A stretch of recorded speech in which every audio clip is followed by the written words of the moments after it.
a screw. I got like something down here. Let's see what that is.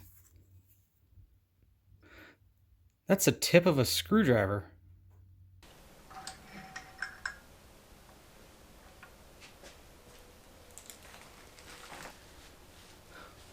Whoa, what is that?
Oh my goodness, I think I potentially found what's going on here. So, trying to get these cams out, and obviously this is extra difficult because the engine seized up on me and I still don't know what happened, but I went to try to relieve, some pressure on the cam chain so I can just try to take them out as any way possible without any damage.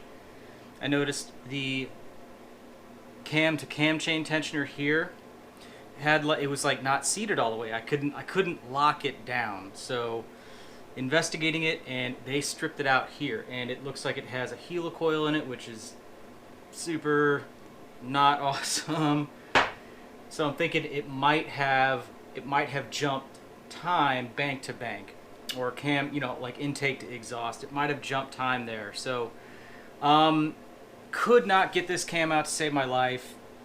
I couldn't rotate anything, and well, I just tried to put a wrench on it and it started rotating free again.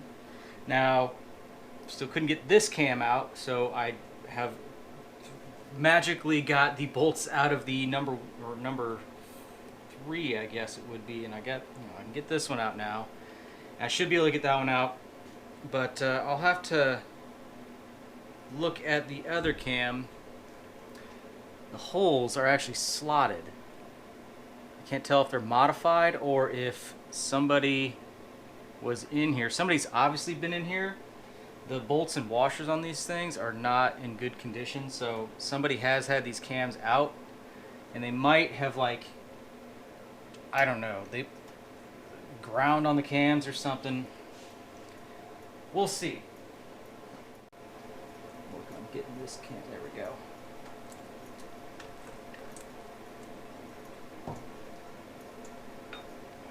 There we go. Jeez.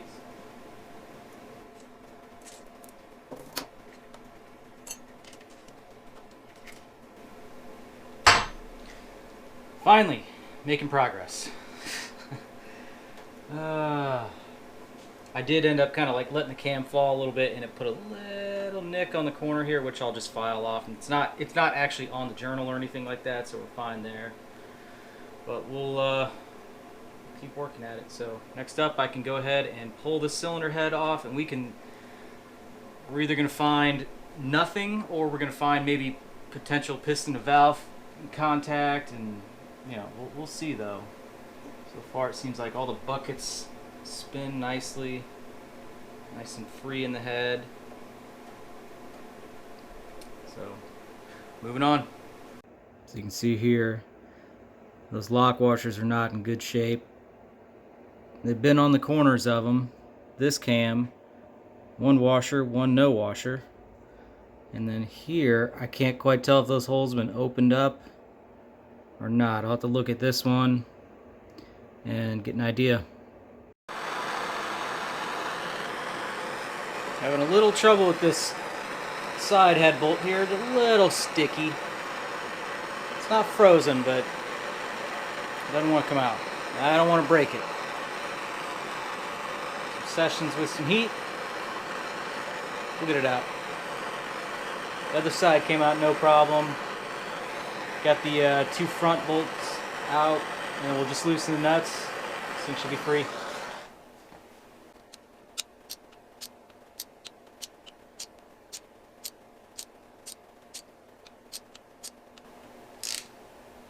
He's coming. A little tight, but it's coming.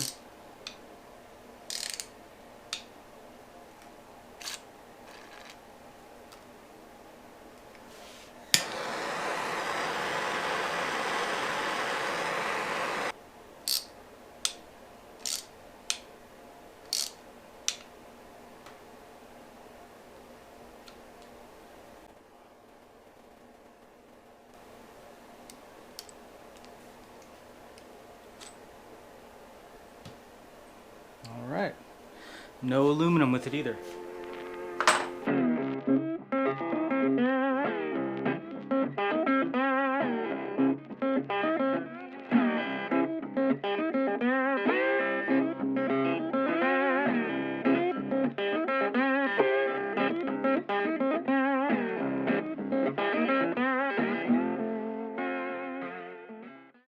Well, I think we might have found our issue. It's a screw. See right here, contacted. Lots of carbon buildup. Who knows how this thing was really maintained. But another issue, obviously we have the cam chain tensioner. They've helicoiled it, so that's going to have to be fixed. Oh boy. But other than that, I got like something down here. Let's see what that is. That's a little piece of metal. That's the tip of a screwdriver. Jeez. What were these guys doing? That's definitely the tip of a screwdriver. And then our little screw down there. Ooh.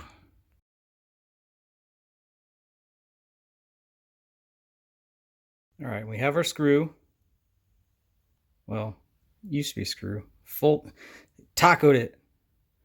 But to me, this looks like it would be from one of the butterflies on the carburetors. So that was, let's see, cylinder 4.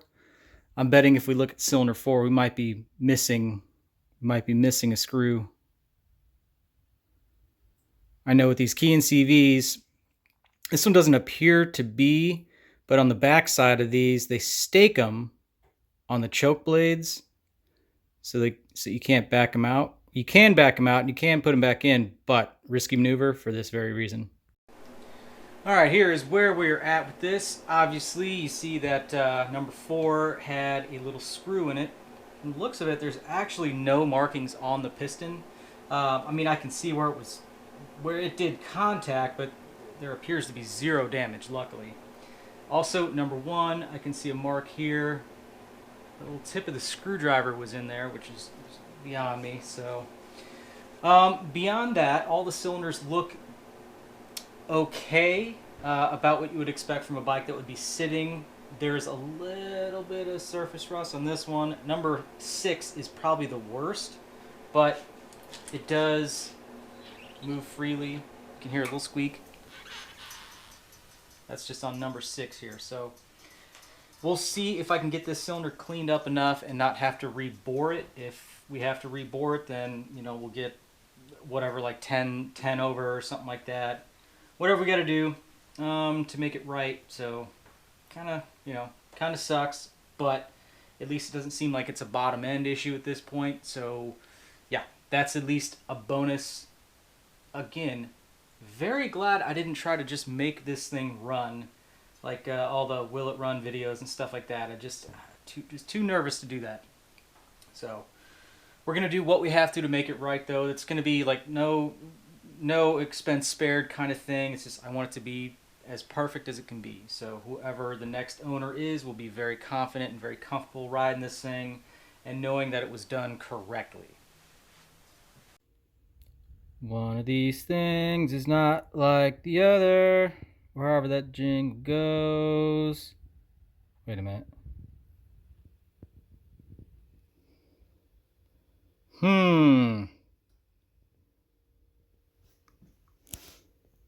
Yeah. They stripped that thing too.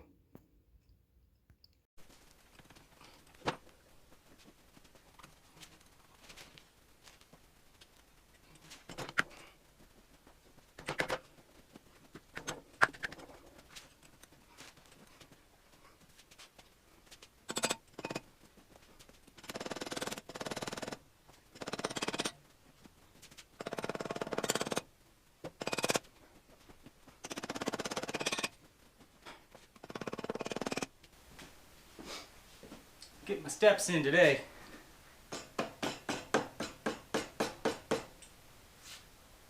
Okay.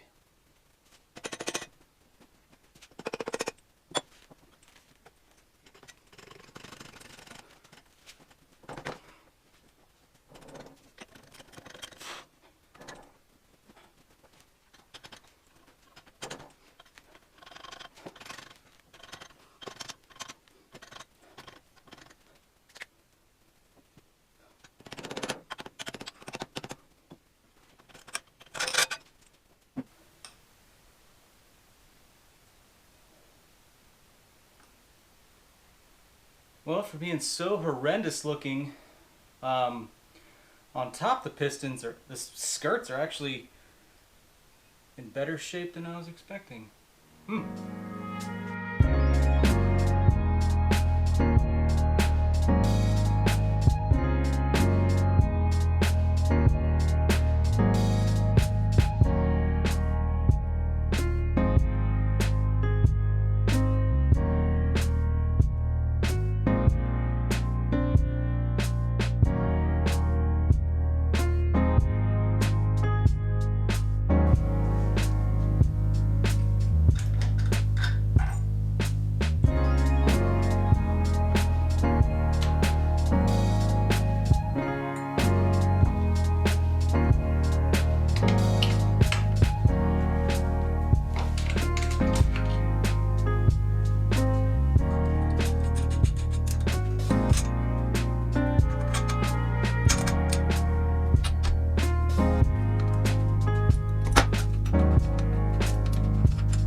Okay.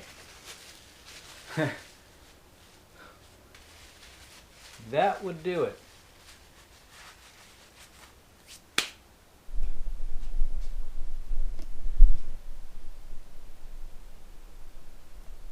What?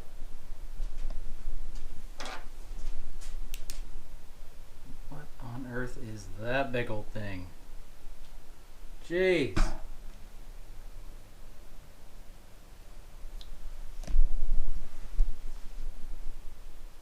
Overall, the crank journals and everything look really good.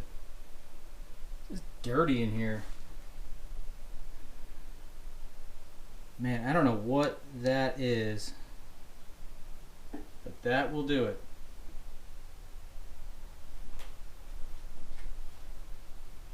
I'm gonna start inspecting absolutely everything in here and see if we can track down what exactly that piece is from. But bearings are looking like they're in really good shape. We're gonna replace them anyway, but just dirty in here. Well, here is our culprit. This thing was sitting just like that. So that would do it. No idea what that's from, but we're gonna do some digging and figure it out. Doesn't look like it's, I just looked at the piston skirts, it's not from there. Doesn't look like a broken off shift fork or anything. Wild. To give him a hole, and I gave him a hole, and I think he mentioned to the movie once in passing, and then she thought, I had what their picture on that's a nice piano. That was very yes, and I think that just wrecked him. We don't know his thoughts on what it was like to do that.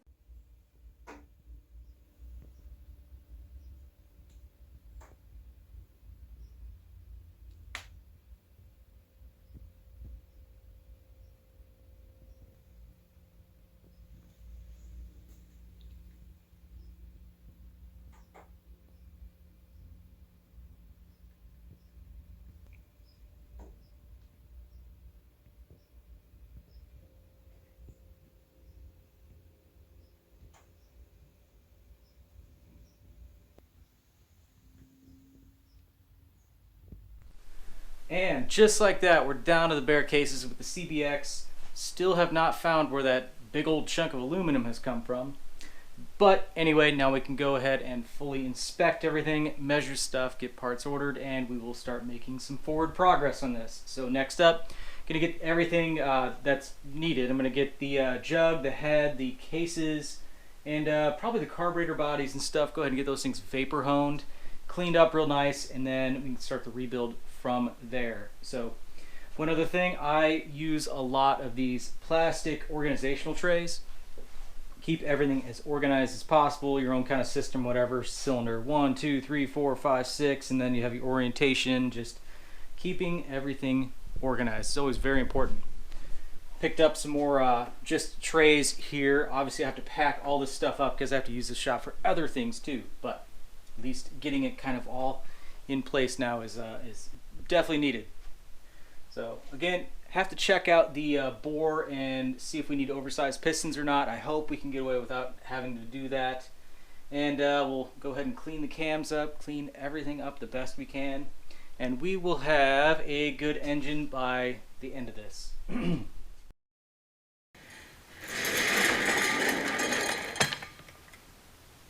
It's kind of a boat anchor right now, don't you think?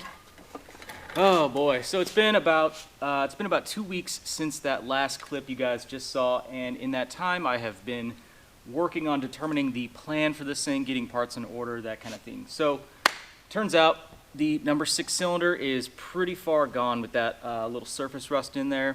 The machine shop that I have it at has said that it would probably take a 1mm overbore to clean that thing up. I had ordered an 025 over single piston just to kind of see what the minimum we could do is, and that would probably work for 1 through 5, but number 6, that's definitely not going to work. So what we're doing, what the plan is, I already have a sleeve on order with LA sleeve, and it's going to take a couple months before it's probably even manufactured. So it'll be a couple months before it makes it here for sure. In that time, I'll probably have the rest of the cylinder worked on, And we're going to be doing a mixture of vapor honing and aluminum oxide blasting because I'm going to repaint this, and the aluminum oxide apparently offers a better surface finish, which would help with paint adhesion, and you get the idea. So again, it's going to be a no expense spared type thing, and I guess I don't really have an opinion in the matter. It's just parts for, there's like 5 parts on these that are just really expensive. Namely the cam chain tensioners and guides and all that stuff. So I'm going to be using Bert at Sixcenter. He's going to be refinishing the tensioners and sending me new ones, so I have to get those out the door and shipped out to him, and we'll go from there. So as far as the big piece of aluminum in the transmission, you know, I have a theory on that. It's pretty alarming, but there's definitely evidence of some ham-fisted dude working on this thing in the past. There are a few broken fins on the jug from them trying to like pry the head off of this thing. So what I'm thinking is that it might have actually had some kind of mechanical failure in the past on the top end. And there's a piece behind your B tensioner on the bottom of the cylinder head in the back that looks like if it were to have broken off, it would match that chunk in the transmission pretty well. It's kind of the same porosity as far as the cast, same size. So this thing might have a different cylinder head on it than original. So I'm going to run the numbers on it and try to figure out if it's, you know, original to a 79 or whatnot. But, you know, we're going to figure it out. It's just going to be a lengthy process. But luckily on the bottom end, all the bearings look really great. The transmission gears, everything in there looked really good. And I'm not worried about anything there. We're going to replace all the bearings anyway, replace all the seals. It's going to be good. But, you know, I'm not alarmed as far as anything else really needing machined. The crank mic'd out fine, and I'm happy there. So next up is just going to be waiting. I mentioned it's going to be a couple months before I receive the sleeve, so I wouldn't expect any updates on the bike between now and then, because my goal is to kind of just do this in one piece at a time, so to speak. So I want to get the engine done first before I turn my attention to the chassis, which is behind me. And yeah, so I think it's just going to help keep me a little bit more organized, because I have a big storage area here, and I'm out of space lately because I have a lot of other bikes that I've got parts for and stacking up, and it's getting kind of scary. So anyway, the rack I made here, the little stand, that thing proved invaluable. You saw me kind of pivot it back, and it's worked fantastic, so I really like that. But anyway, if you haven't already, check out the previous episode where we you know, took the engine out of the bike, and then check some other videos out on the channel if you haven't already. Subscribe if you would, I'd really appreciate it. And yeah, I hope you enjoyed this video. Hopefully it's not too long, and I hope to see you in the next one. Thanks for watching. That sucked. Oh, that sucked again.